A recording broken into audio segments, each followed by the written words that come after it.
Hey everyone, I'm here today taking a look at the Mattel Jurassic World Dominion Giganotosaurus. It's the packaging with the Jurassic World Dominion logo there, and Strike and Roar Giganotosaurus. Attack Supreme. And you've got the T-Rex in the background there and that forestry scene that we've seen in all of them. But there's like a big gap missing there because the Giganotosaurus is constantly kind of leaning to the side. There is a slice out of the back of the box there to accommodate that. So that's how it looks in the box. And then the back of the box just shows the action feature. This is the new big bad in Dominion, kind of like the Spinosaurus was in Jurassic Park 3 and the Indominus Rex was in Jurassic World. This thing looks awesome, it's a great design. I think they may have exaggerated the design to make it look more fearsome than it actually was in real life. There's a lot of spikes and spines going along the body. I've been looking forward to finally getting this.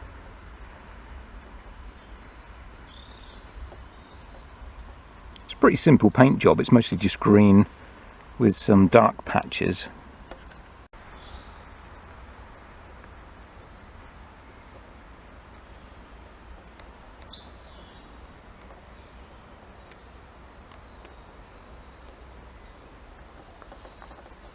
Right, articulation quickly is pretty simple. You just got the back legs that move forward and backwards and they move independently from each other, and there's a swivel at the ankle as always, which kind of pointless because it breaks up the sculpt and looks weird, but both the legs work independently from each other.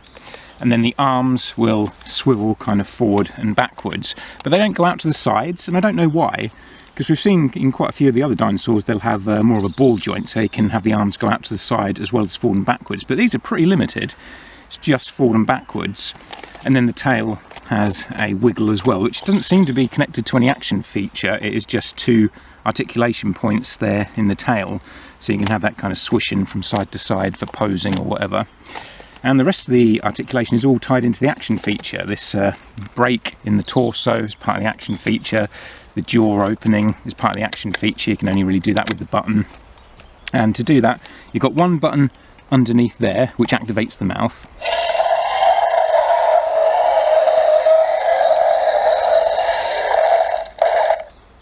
and then one button on the back there which activates the torso moving, and it makes the head kind of swish from side to side. And that button's quite rubbery, the rest of it's hard plastic, but the button there is a soft rubber.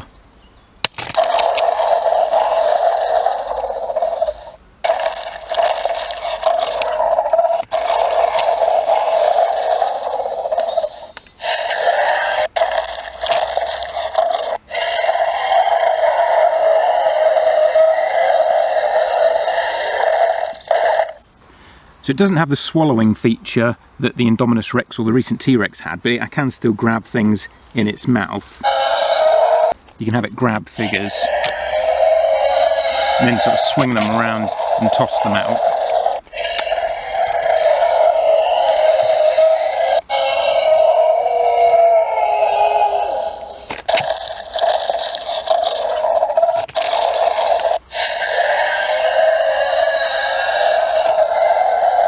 What I don't like about this action feature though is that it means that you can never get the dinosaur to just kind of look straight.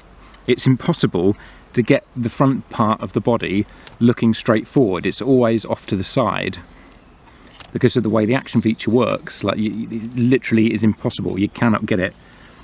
So it's always looking to the side like that, or looking upwards, or looking like it's got its head tilted to the side as if it's confused or something. And that really bothers me actually, because it doesn't look very good for display. It's kind of hard to get it into a cool pose. See there, it's got its head to the side again. That's up in the air and looking to the side. You cannot get it just looking straight forward. And that always really bothers me. I hate it when you can't get a figure or a dinosaur or whatever in more of a sort of neutral pose. And I guess that's as good as you can get it. But it's still like, the body is really bent around, see? Either one way or the other.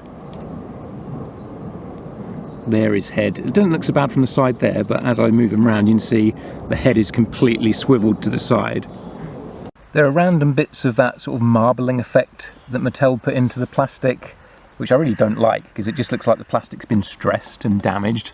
Like you can see a little bit there on the ankle. It's not too bad on mine, but I've seen some in store where they have that effect on the face, and it looks more like the plastic's damaged than that it's a deliberate effect. But luckily on mine, you can see tiny little bits of it there, but it doesn't really look too bad. I don't think it adds anything either, though. It seems kind of pointless to me.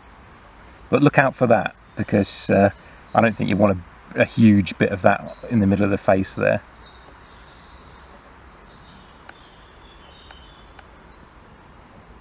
Nails on the hand aren't painted, and they're also not painted on the back toe of the... See there and there, they're not painted.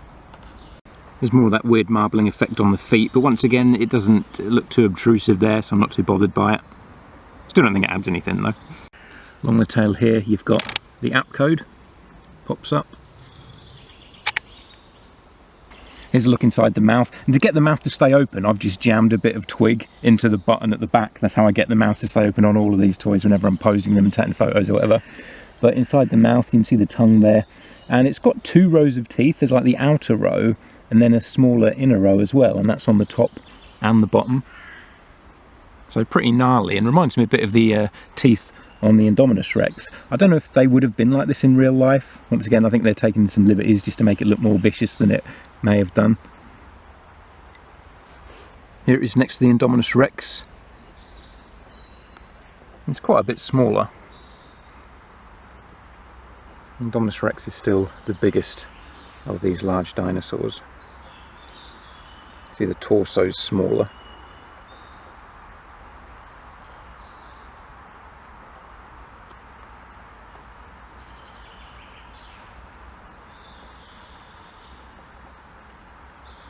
Now here it is with the Spinosaurus. A little bit bigger than the Spinosaurus.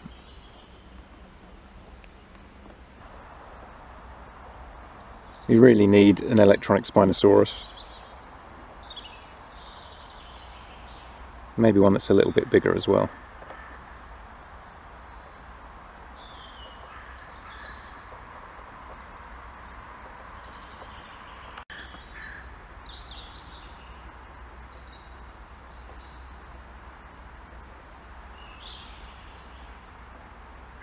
And here it is with the recent T-Rex, which isn't the best T-Rex, but since it is the Dominion one, I thought I'd compare that. You can see the head's bigger, and that's because that new T-Rex has kind of a big head to accommodate the swallowing action feature, even though I don't think it really needed to be that big. I think that it would have still fit a figure down the throat.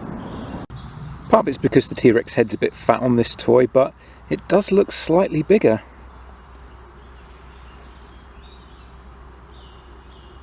It's really the Giganotosaurus should be a bit bigger than the Rex. And here's with the Spinosaurus.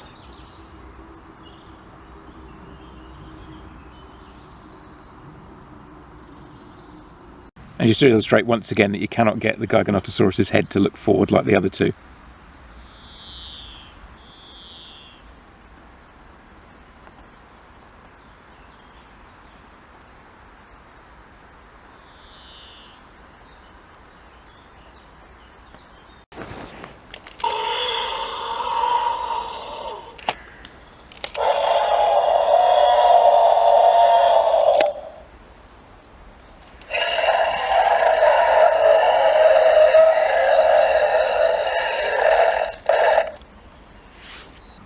Got to admit, I am a little bit disappointed in it. Considering the price, it's like £55. It's got pretty simple paint apps. There's only one major paint job, and that's the black sort of stripes and things along the back. There are no other paint apps really, different colours. There's no paler paint job along the stomach, on the bottom of the dinosaur or anything.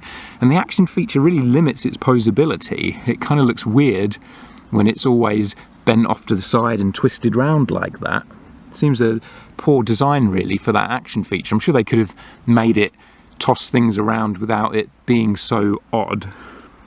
We've seen other large dinosaurs like the T-Rex that have had a feature where it can toss figures around and grab them in the mouth and chew them, and it's still been able to look forward and not constantly be on the wonk. It also seems a bit too small, like it's slightly smaller than the T-Rex. It really should be a bit bigger than the T-Rex. Once again, especially for the price, at £55, it could have been a little bit bigger. And the articulation in the arms even, it might not seem like a big deal, but could they really have not put an extra outward swivel on those arms?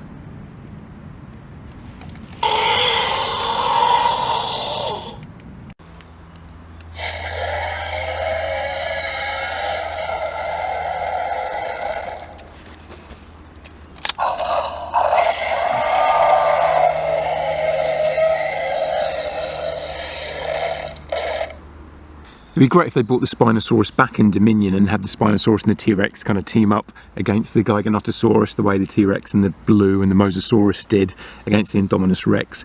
But from what we've seen so far, the Spinosaurus doesn't seem as if it's going to feature in the film, but you never know, maybe it is as a surprise. You think they would, since it's the kind of finale of the trilogy and they're bringing back the Dilophosaurus and a lot of other dinosaurs. Spinosaurus can't keep getting left out. So that's a look at the Mattel Jurassic World Dominion Giganotosaurus. I just want to say thanks to Keep On Collecting for sponsoring me on Patreon. I'll leave a link to their channel in the description because they sometimes cover Jurassic Park and Jurassic World toys. If anyone else wants to support me on Patreon, I'll leave a link to that in the description as well. Thanks for watching, and I'll catch you next time.